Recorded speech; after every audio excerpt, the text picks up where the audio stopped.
team.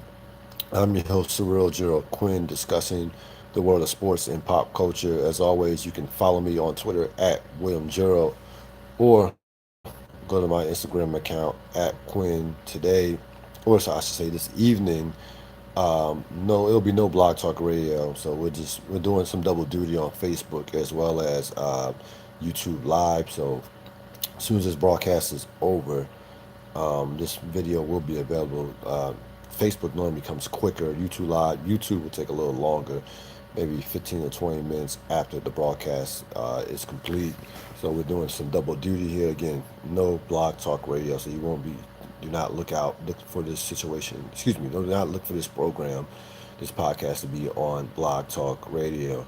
We're going to begin with the University of Maryland, the embarrassment that the football program has turned into, now off the field, as if they weren't one of the worst Big Ten teams in the big one of the worst teams in the Big Ten as is.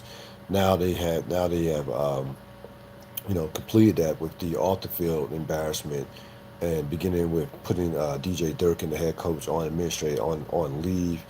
Now they're taking full responsibility for Jordan McNair, who tragically lost his life, the offensive lineman from Maryland, who lost his life during a workout around late May.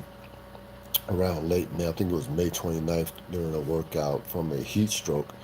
So now, if you're Maryland, it's house cleaning time. You have to get rid of the coach, you have to get rid of the athletic director, all the coaches, strength coach. They've already got fired one of the strength coaches. You gotta get rid of everybody that's even connected to that, because you can't have your program, which is already bottom of the basement Big Ten program as is. You can't have your program anywhere near something like that. They're gonna pay off the family. Family's got one of the celebrity attorney, Billy Murphy, who, if you remember, Billy Murphy did make an appearance in season 5 of The Wire when he was Clay Davis's. He basically played himself on season 5 of The Wire when he was Clay Davis's attorney, and briefly got Clay Davis. He's a real life attorney, celebrity attorney, and of course knows what he's doing. So he's the family attorney, and with Maryland admitting now to taking responsibility for this. It's probably going to be a blank check, but that's certainly not going to bring back the son of the family from Jordan McNair. But you look at stuff like you still look at stuff like this that happens with a university like Maryland. It's very rare to me to see this kind of culture at a program that's losing. Like, some of the stuff you were hearing about, allegedly, weights being thrown at players. Normally, this type of stuff happens at colleges or universities that are winning in terms of the football program. When stuff like, you can't do this stuff. And if we can, let's put the Jordan McNair tragic death aside, tragic as it is. Even beyond that, some of the stuff that was going on within the weight room, when this happens at a losing program, it's going to come out. You can hide this at a program if you're winning 9, 10 games a year, playing in New Year Days bowls, and if DJ Durkin was 20-5 over his instead of 10-15, I don't think he's on administrative leave. So you can't lose and have a toxic culture. Like, you gotta pick one. You gotta either win and have a toxic culture, or not have a toxic culture and lose. You can't have both. You can't have both. So again, this stuff does not happen. When this stuff, listen, you don't think Nick Saban is pushing his players to the limit physically, in the weight rooms and stuff? You don't think these top programs, and even going to the NFL, Bill Belichick, those guys are getting pushed to the limit physically, even though the collective bargaining agreement has changed some of the practice habits and OTA schedules that players have, not like it used to be in the good, in the 10 years ago, especially in the 80s and 90s. Nowhere near these players. No, that's why you see a lot of NFL injuries. These guys are just not hitting, or not practicing, or not in pads during the preseason.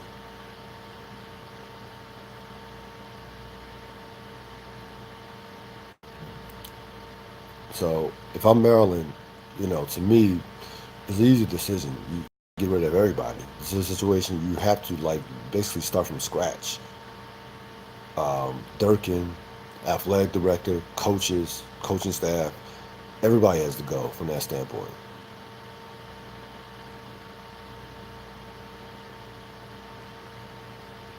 So the latest in that, you see Durkin placed on administrative leave.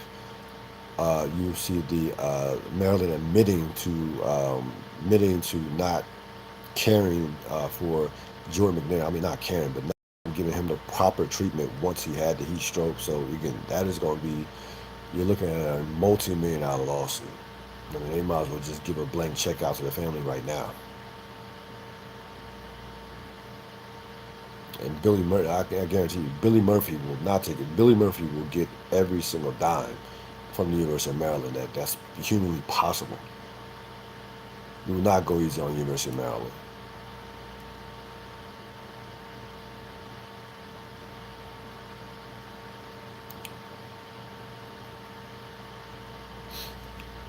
23 minutes after the 8 o'clock hour on this August night, Real Deal Podcast. A lot going on in the world of sports. This story out of Arizona involving James Harden is why, is kind of what's wrong with in terms of social media with these fans. Fans, so just to give you a little background, context on it. James Harden was at a Arizona club.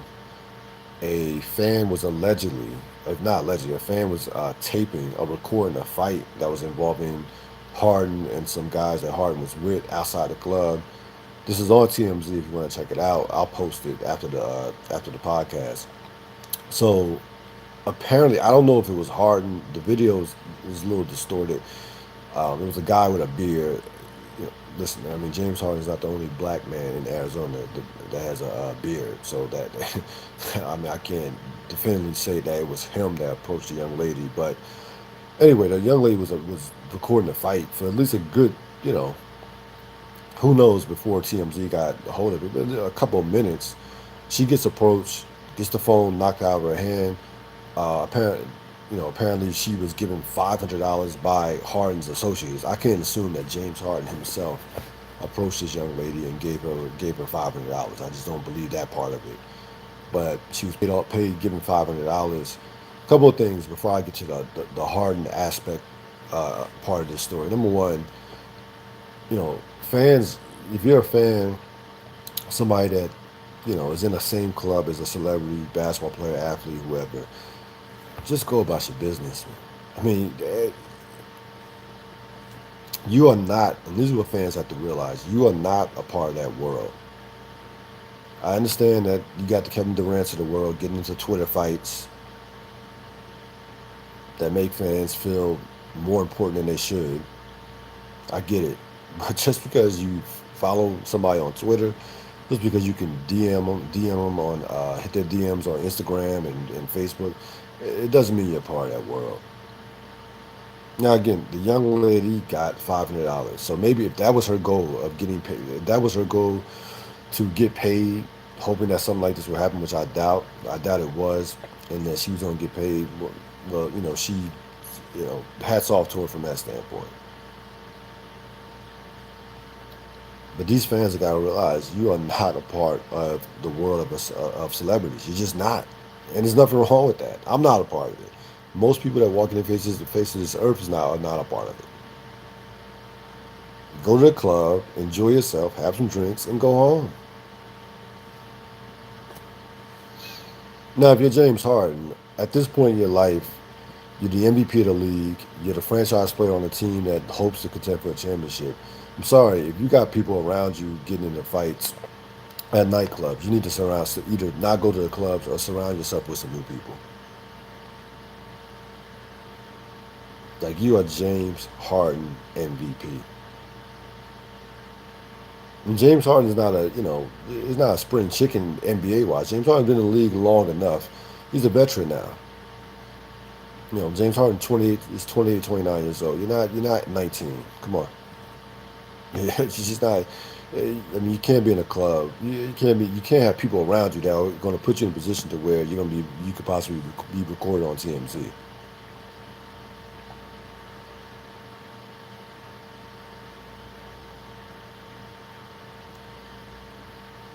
So again, if you're James Harden, these listen, athletes are more savvy than ever when it comes to social media. And listen, you're being recorded all the time. You have cameras everywhere. You have fans recording. You have cameras everywhere outside of clubs. There's nothing you could do publicly that's not going to end up on TMZ or on page six of the New York Post.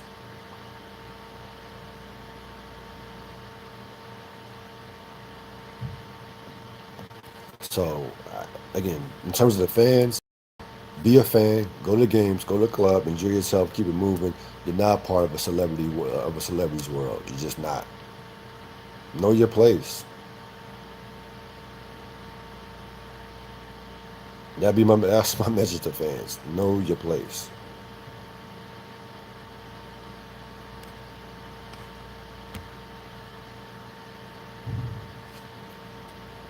As far as the PGA Championship goes, as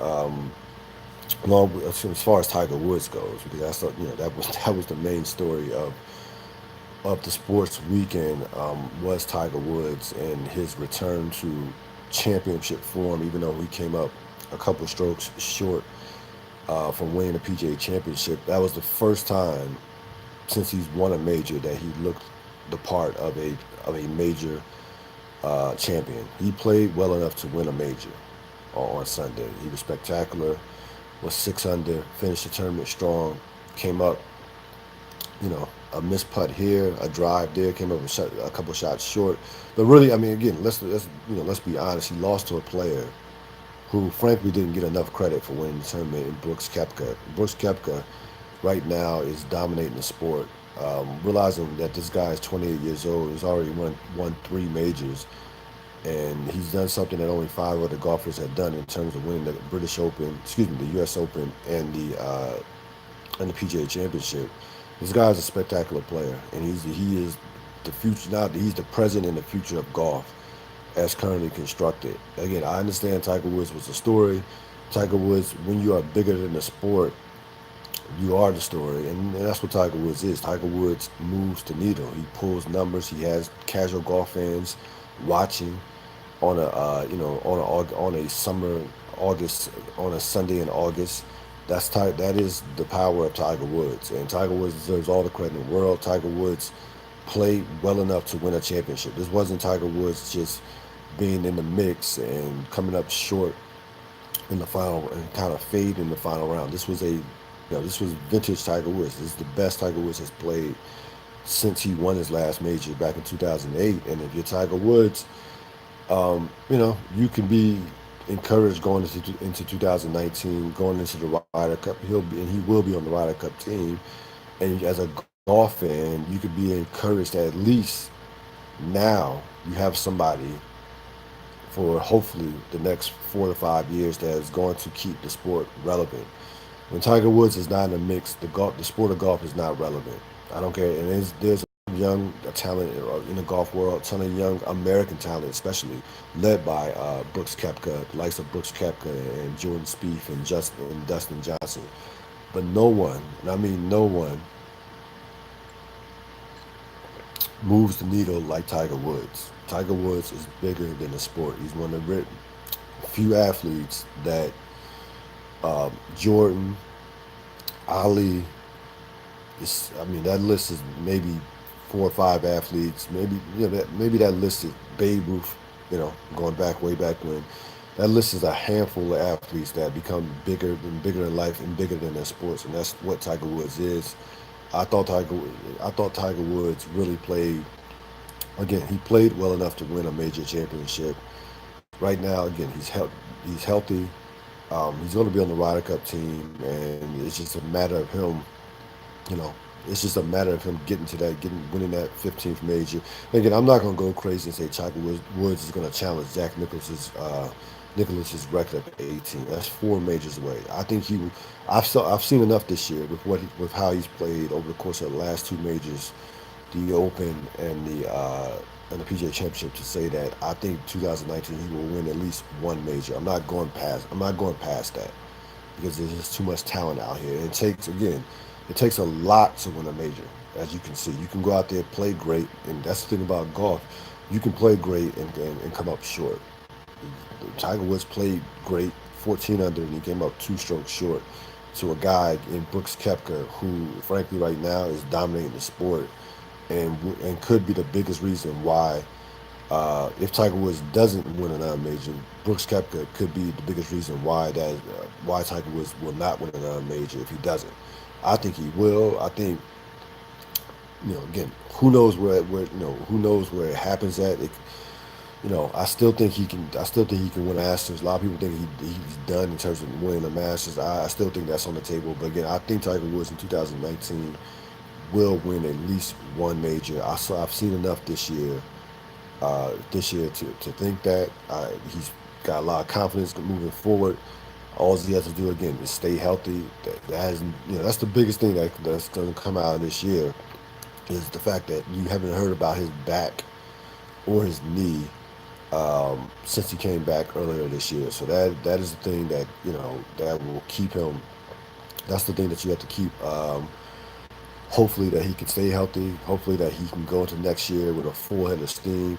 He's going to finish this year strong. He's moved up like 1,000 places as far as the world golf rankings. He's ranked now up to 26, I believe, was the last one. We're back on YouTube Live, but still on Facebook, of course. But the golf world and the worst rate needs Tiger Woods to be relevant. No casual fan or even golf fans care about golf when Tiger Woods is not into it. When Tiger Woods is not contending. You know, Sunday again, ratings were off the charts. Were off the charts Sunday for again it is summertime. Summertime, people are vacationing.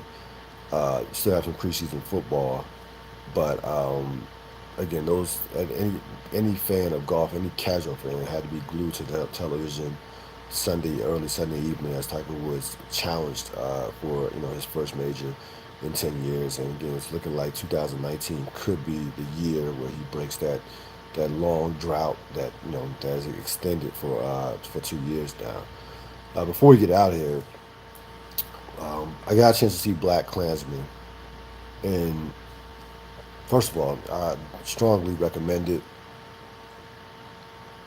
in terms of understanding history based on, of course, a true story. Again, well written, well acted. John David Washington, again, though, that's no one will ever mistake him for Denzel Washington. Denzel Washington is one of the greatest actors of all time, but I think John David Washington has a chance to be a budding star in Hollywood for a long time. Uh, Certainly did not embarrass himself as a lead in a movie of this magnitude. This was far as I'm concerned, a career saver for Spike Lee. Spike Lee had made a good movie, and can't even remember last time Spike Lee had made a quality movie. He knocked it out the park with this movie. Again, cinematography, um, the acting, the writing, it was all on point. I strongly recommend it. I'll probably go see it again um, before too long, but I definitely recommend it. I'm not. I mean, again, it's based on a true story, so you can just, I would, I would go see it first before I even read up on it. Like if you're not familiar with the story, I would go see the movie first before you do any research on it. But I recommend it. Um, 2 hours, but it was a fast 2 hours. I know movies these days are going 2:30, 2:40. Some of these movies. This was a quick 2 hours. One thing I've seen a lot of movies this summer. My major, if I have any gripe about the movies that I've seen this summer, they gotta cut back on these previews. I mean, you go in there and you're watching at least 15, 20 minutes of previews, minimum 15 to 20 minutes. Like they're showing previews like of movies that there's no way that that you're going to go see. Again, I mean, it's because you used to didn't notice previews for them being so that long. You would go to a movie and say, all right, saw a couple previews. This is not going to go see this. All right, going to check out this, and that was it. Now it's like they're showing so many previews that you forget the movies. You forget all the previews that you saw. To be honest with you, so I gotta cut back. I mean, again, you shouldn't have to wait for 15 or 20 minutes of previews. I've noticed that over the course of this summer, every movie I've gone to see, some and two of the movies I've seen were independent. Um, Sorry to bother you, and what's the other? Not Transpotting. Um, I can't remember. It was not. It was an independent movie. It's on the tip of my tongue. Right, I can't remember. But every movie I've seen this movie: Sicario 2, Black Klansman, Mission Impossible. All of them have had at least 20, 15 to 20 minutes of previews, which is frankly annoying. And I'll be halfway done my popcorn before the movie starts. So again, I strongly recommend Black Klansman.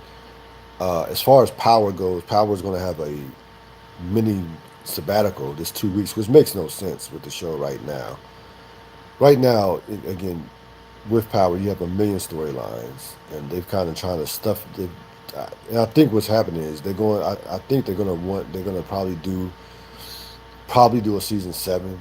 They already signed up for season 6, so I think they're probably gonna do a season 7. So some of these storylines might even carried over to season 7. But you have that going, but the Kanan Tyreek storyline, I think, in my opinion, should go into season 6. A lot of people thinking Kanan is going to get taken out this season. I could see it. I wouldn't like it, to be honest with you. And again, that's a complete reverse for me because there was a time, season 2 or 3, where I thought they should have took Kanan out, 3 or 4 seasons ago. Now I actually think that Kanan is needed on the show, to be honest with you. And this whole dynamic between he and Tyreek have really, right now, is almost borderline driving the show.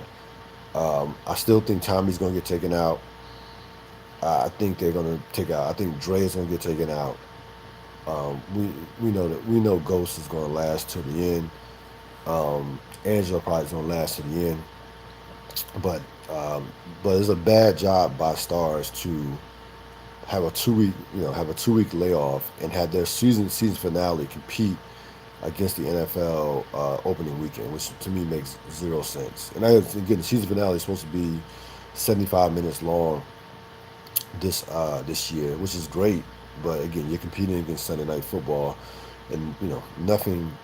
Even with NFL ratings going down the last couple of years, nothing on television competes with the NFL. Just it's still the most powerful sporting product, one of the most powerful product on television. So as far as ratings and revenue and things of that nature, so that's from that standpoint, it makes no sense for Stars to for them to have Power be off for 2 weeks. The show has good momentum right now, but they do this every year as far as having a 2 week break. But the timing of this just doesn't make sense to me at all. But we'll see what happens in roughly 2 weeks. That's going to wrap it up for this latest edition of the Real Deal Podcast. I will see you next time. Thanks for listening. I'm out.